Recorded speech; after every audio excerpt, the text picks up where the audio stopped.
tem criança que tem uma agenda mais pesada que de um adulto. Ele acorda às 5 e sai às 6 para o colégio e volta às 11 e meio-dia ele vai para natação e 3 da tarde tem aulas de inglês e 4 da tarde tem explicadora. E já cansei, mas é a agenda de muita... Lamentavelmente, isso é bom, isso é ruim. Como é que é isso, doutora?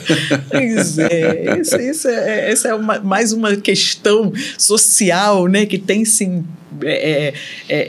intensificado, né, e se impõe a nós e por vezes nós temos até dificuldade como família e como, né, pais de tentar organizar.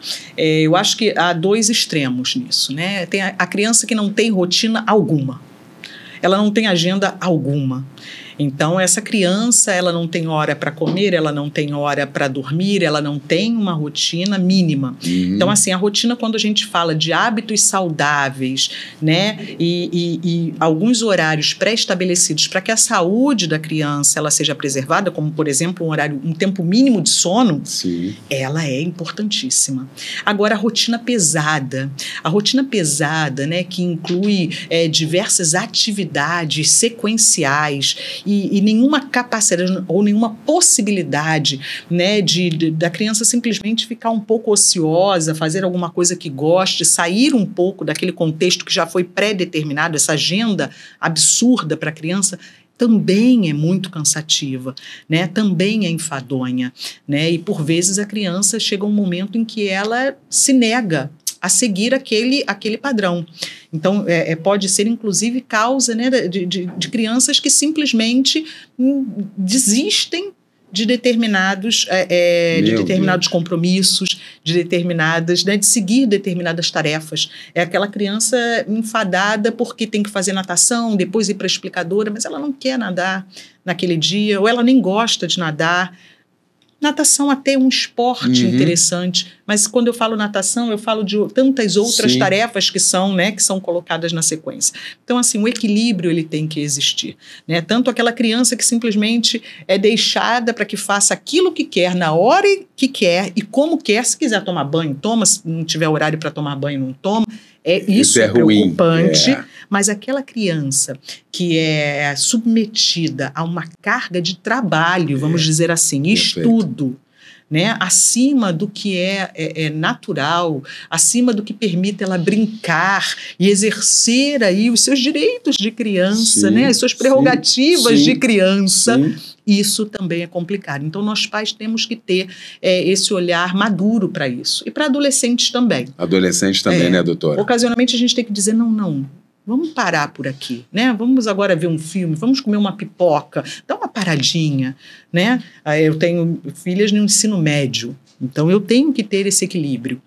Vamos parar um pouquinho, vamos jogar um jogo de tabuleiro, vamos dar um tempo. Depois põe o celular, daqui a pouco desperta e vocês voltam. Então a gente dá aqueles 30, 40 minutos de bate-papo, de lanche, coisas que quando voltam também, né, doutora? Voltam com uma outra perspectiva, né? Completamente, sabe? Né? Saíram um pouquinho daquele desespero. Então, assim, eu entendo, né, que assim, os adolescentes, sobretudo aqueles que chegam ao ensino médio, estão no ensino médio, eles têm objetivos, né, objetivos de um Enem, de uma universidade, né, é um tempo de estudo, é um tempo importante, né, de um estudo importante na vida desses adolescentes, mas a gente precisa suavizar um pouco isso, né, para que eles consigam ter saúde enquanto estudam. Perfeito. Né? Porque senão a gente acaba tirando a saúde mental dos filhos, a saúde emocional dos filhos com sobrecargas que às vezes são muito mais demandas nossas do que deles. Perfeito. Gostei muito aqui no início da nossa conversa, a doutora Andréa Murga falando aqui, né, sobre o papel do pediatra no seio da família, né? Acaba sendo um fio condutor ali, não é? E aí, para a gente já caminhando aqui para o encerramento aqui desse nosso podcast, quando um pediatra detecta um transtorno do neurodesenvolvimento numa criança, como é que tem um jeito de falar, tem um jeito de aplicar? Como é que é isso? Eu acho que tem toda uma técnica, porque muitas das vezes a negação da família, dependendo da forma como isso é apresentado, se cria maior dificuldade, não, doutora Andréa?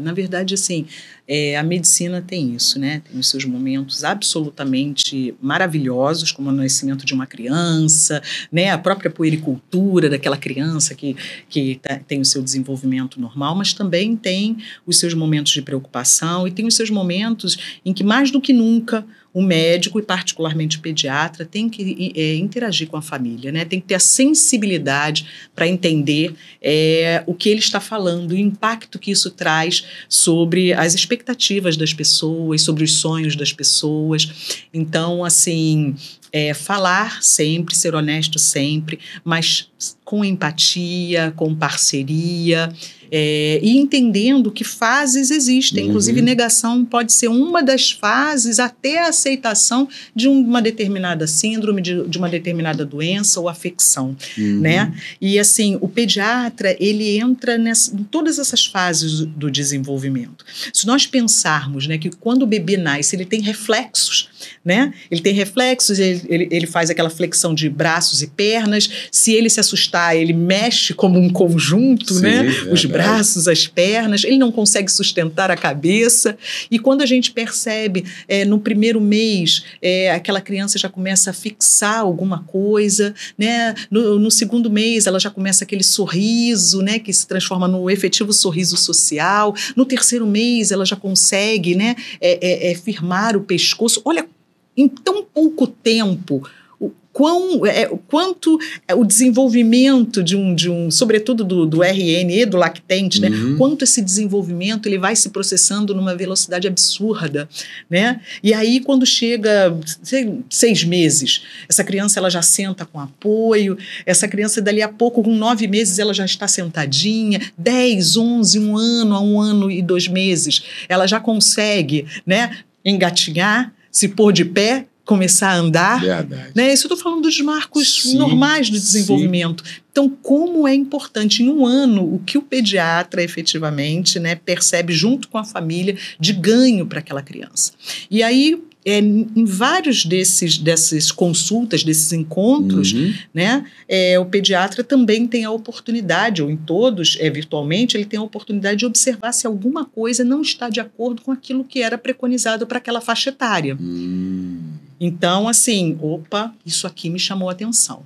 O chamar a atenção pode ser o primeiro passo para chamar a família, conversar e falar, vamos melhorar a investigação disso, vamos observar melhor, né?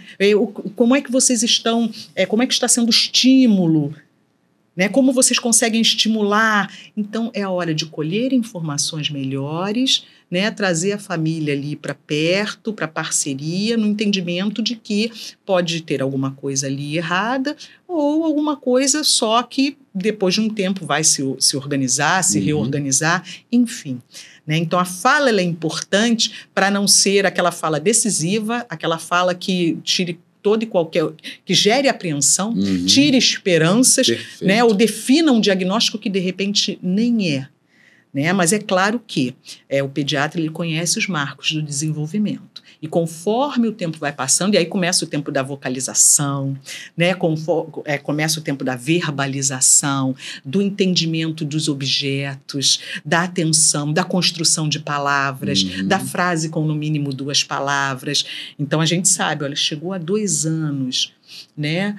Ainda não consegue fazer essa junção dessas 2 palavrinhas, mesmo que ainda não totalmente